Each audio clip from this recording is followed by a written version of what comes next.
Eu vim aqui há algum tempo, num Brasil Conference, versão anterior, falar sobre sonhar, ousar e perseverar na luta contra a corrupção. Naquele momento, a gente falava muito de sonho e falava muito de ousadia, em aplicar novos modelos, novas técnicas de investigação para alcançar resultados que nunca haviam sido alcançados. Agora nós estamos no terceiro momento da minha fala de anos atrás, que é o momento da perseverança. Um dos objetivos que eu bem escutei aqui no primeiro dia é a gente fazer um overview, a gente fazer uma visão de astronauta sobre os problemas do Brasil. E eu vou pedir desculpas para vocês para fazer um overview muito rápido sobre uma série de problemas, sem entrar em detalhes sobre cada um deles. Cada um deles a gente poderia aprofundar e falar horas sobre cada um desses problemas, mas eu quero fazer um apanhado geral para a gente entender o que está acontecendo no Brasil. Eu recebi um tempo aqui do Felipe e eu estou mantendo aqui meu cronograma. Então eu vou pedir desculpas por falar um pouco rápido. Quando a gente olha para o combate à corrupção no Brasil, houve três momentos. Primeiro momento do estado de coisas permanente no Brasil, do status quo, do establishment. Qual é o status quo da corrupção no Brasil? A corrupção no Brasil ela é pervasiva. Uma empreiteira implicou 415 políticos de 26 diferentes partidos, na linha do que o Alessandro colocou. Ela se estende no tempo. Em 1650, Padre Antônio Vieira, a primeira pessoa a levantar a bandeira contra a corrupção, disse que o verdadeiro ladrão não era o ladrão de galinhas, era o governante português que não vinha aqui buscar o nosso bem, mas sim buscar os nossos bens, e que, diferentemente do ladrão de galinhas que rouba enforcado, o grande governante rouba e manda enforcar. A gente só vê hoje uma versão atualizada disso. Além disso, é uma corrupção coroada com a impunidade. A impunidade é a cereja do bolo da macrocorrupção política brasileira. Eles não roubam para serem punidos, eles roubam para se safarem. É uma consequência da grande corrupção política pervasiva e tão espalhada, especialmente no campo político.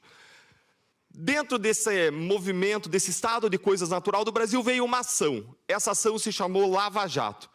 Essa ação foi uma estratégia inovadora, levada à frente por procuradores que tinham estudado em lugares como Harvard, como Cornell, como Coimbra, Sevilha. Procuradores especialistas dos mais variados assuntos de combate ao crime organizado se reuniram e adotaram uma nova estratégia de investigação calcada em 4 pilares. O primeiro pilar era uma estratégia de fases sequenciais. Chegamos a 79 fases, algo que nunca se viu nada parecido no país. Uma segunda estratégia era a estratégia de colaborações premiadas em série. A gente abria a mão de um pedaço da pena de uma pessoa para pegar dezenas, centenas de pessoas, indícios que nos levariam a uma investigação, que, se comprovados os fatos, nos levariam a uma acusação. Terceira estratégia de cooperação internacional.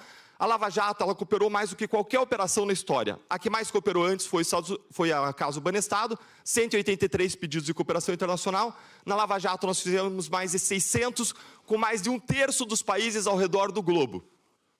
Um quarto pilar, um pilar de comunicação. A gente sabia que a gente não ia a lugar algum sem o apoio da sociedade contra o establishment.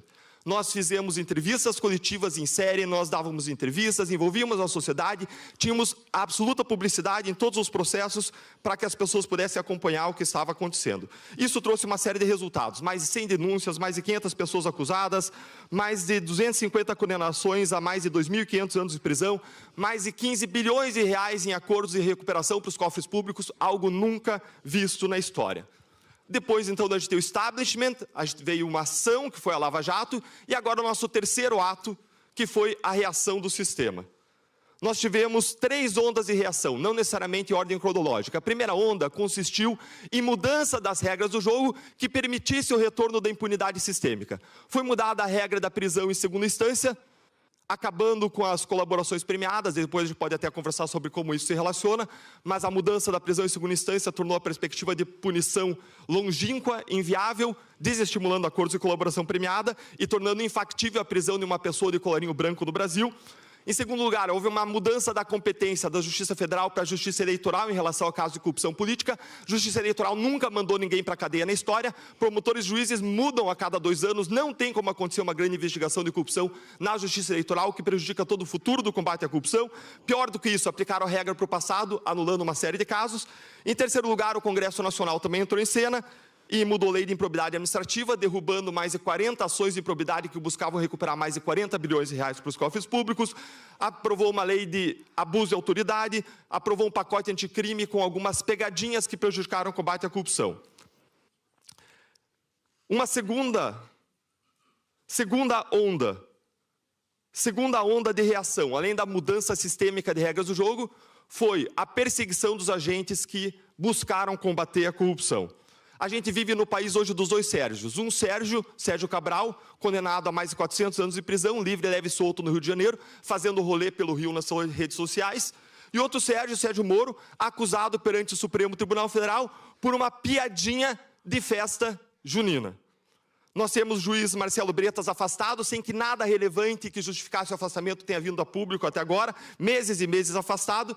Temos o procurador-chefe da Lava Jato do Rio de Janeiro, Elrage, punido com uma demissão, convertida em suspensão, pelo que por nada, não fez nada de errado, foi só reinterpretação de leis e fatos para gerar essa punição contra ele. Eduardo Elrage, exatamente.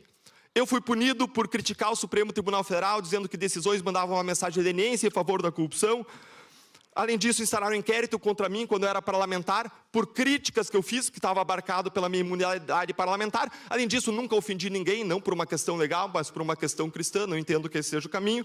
E fui cassado no exercício de futurologia, criticado por 3 editoriais e por juristas que criticam a Lava Jato, mas que falaram que a decisão da minha cassação foi absurda. Tem uma série de outros exemplos de perseguição, mas eu vou avançar por conta do tempo. Terceira onda de reação é a onda que nós vemos agora com anulações casuístas de casos, como a anulação do caso Beto Richa por Dias Toffoli. Nós temos ministros que honram o Supremo têm resistido a essa destruição da Lava Jato, como o ministro Luiz Fux. A gente tem a honra aqui de ter o filho dele aqui, o Rodrigo Fux, que é alguém que, por uma questão ética, não advoga perante o Supremo Tribunal Federal. Existem pessoas que devem ser reconhecidas pela sua integridade e princípios no país. E nessa terceira onda de reação, nós vimos essa anulação do Beto Richa, alegando, por exemplo, um conluio entre procurador e juiz, mas aí se ele usasse esse argumento, com o qual eu não concordo, que eu entendo absurdo, para anular o caso da Lava Jato, ok, mas ele usou para anular os casos do MP estadual contra Beto Richa, o que tem a ver nada? Estou esperando uma explicação.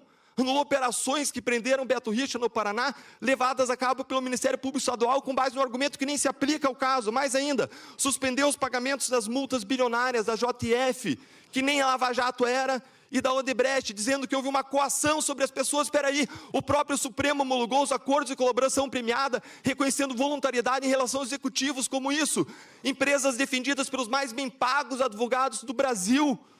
E foi suspensos os pagamentos com base em suposta coação sobre uma pessoa jurídica. E, inclusive, suspendendo os pagamentos da JF, que nada tinha a ver com a Lava Jato, aconteceu em Brasília. E, coincidentemente, a esposa do ministro Dias Toffoli é advogada da JF em um outro caso. Quando a gente olha com uma perspectiva de astronauta, o que está acontecendo? O que está acontecendo é o que sempre aconteceu no Brasil. Elites extrativistas, quem lê o livro Porque as Nações Fracassam, do Daron Acemoglu e do James Robinson, sabe o que eu estou falando. Elites extrativistas se uniram ao longo da história para roubar o Brasil, extrair riquezas, para se proteger, e a impunidade é só a cereja do bolo dessa extração de riqueza que gera um capitalismo de compadrio, que prejudica o desenvolvimento nacional. E mais, quando elas se veem ameaçadas pela revelação dos escândalos de corrupção, essas pessoas ameaçadas mudam as regras do jogo, criam um fundo eleitoral bilionário para que elas possam perpetuar o seu poder. Para além de todos os problemas que nós vemos em relação à Lava Jato, da destruição, a gente vê um crescente arbítrio judicial no Brasil. Então, a corrupção se uniu a um segundo problema no país. Vou sumarizar de modo muito rápido. Primeiro, nós vemos cerceamento de liberdade de expressão no conteúdo. Opiniões, não fatos. Pessoas que fizeram opiniões foram restringidas no período eleitoral e não cabe à justiça sindicar opiniões. E sindicaram como se fossem fatos, classificando fake news, como um vídeo de Nicolas Ferreira criticando Lula. Como vídeos associando Lula a aborto, a Maduro, a Ortega. Esses vídeos foram cerceados como se fossem fake news, mas eram opiniões, isso não pode acontecer. Se criou um conceito de desordem informacional para tirar do ar um vídeo com informações verdadeiras. Primeiro ponto, então, cerceamento de liberdade de expressão no seu conteúdo. Segundo ponto, cerceamento da liberdade de expressão no meio de comunicação. Redes sociais derrubadas de uma série de pessoas. Pode isso no Brasil? Não. A Constituição e a lei não permitem. Mais ainda, isso caracteriza a censura prévia, porque você não sabe o que a pessoa vai falar. Se algum post é ilegal, derruba o post, não derruba toda a rede social da pessoa. Isso aconteceu com o Monark, com o Partido Comunista Operário, aconteceu com o Marcos Duval. Não tem previsão legal e é o equivalente moderno a você cortar a língua da pessoa. Você acabar com as redes sociais dela. Terceiro ponto, medidas invasivas sem fundamento aparente, com objetivo de pesca probatória. A gente viu uma busca e apreensão, goste você ou não, de Carlos Bolsonaro, absolutamente ilegal, porque a secretária dele mandou um e-mail para Alexandre Ramagem pedindo informações sobre o inquérito, não tinha nada de ilegal nisso, nada de ilegal, nenhum vínculo ainda com ele, ainda que fosse a secretária, mas não tinha nada de ilegal, nenhum indício de ilegalidade. Sofreu uma busca e apreensão, a mesma coisa aconteceu com Carlos Jordi, a mesma coisa aconteceu com um grupo de empresários bolsonaristas, depois o Supremo arquivou, reconhecendo que não tinha crime, bloqueios de redes sociais, bloqueios de contas bancárias, buscas e apreensões com o objetivo de fazer fishing expedition. Por que o fishing expedition, a expedição de pesca errada? Porque você não está investigando um fato, você está investigando uma pessoa. Investigar pessoa e não fato é perseguição política. Esse é o nome simples, leigo, para fishing expedition. Quarto ponto, nós vemos investigações avançarem sem competência no Supremo Tribunal Federal, uma série de investigações contra pessoas sem nenhum quem que tenha foro privilegiado. Isso é absurdo do absurdo do absurdo. Mais ainda, um foro privilegiado da vítima, como a investigação contra as pessoas que supostamente agrediram o ministro Alexandre de Moraes em Roma. Não tinha nada que está no Supremo Tribunal Federal. Mais ainda, prisões sendo mantidas para além de 40 dias, sem acusação criminal. Isso é um absurdo, isso nunca aconteceu na Lava Jato, eu não conheço um caso que isso tenha acontecido. Juízes que fizessem isso seriam processados por abuso de autoridade. Quinto ponto, caso do 8 de janeiro. O que aconteceu é grave, tem que ser punido, mas pelo que as pessoas fizeram, com individualização das condutas, com provas individualizadas, isso precisa ser feito dentro da lei. Mais ainda, condenações por crimes impossíveis, apenas desproporcionais. Mensalão desviaram 100 milhões de reais, foram punidos a 7 anos de prisão, o ator central do Mensalão, José Dirceu, e senhorinhas presas com uma Bíblia e um terço na mão, punidas com 17 anos de prisão. O que é isso? Absolutamente desproporcional. A gente vê ainda uma série de violações do devido processo legal, naquele tríade dos inquéritos, as fake news, milícias digitais, atos antidemocráticos, com distribuição direcionada, inquéritos temáticos, extensão no espaço, tempo, sigilo, criando um ambiente de terror. Mais uma vez, para encerrar, visão de astronauta.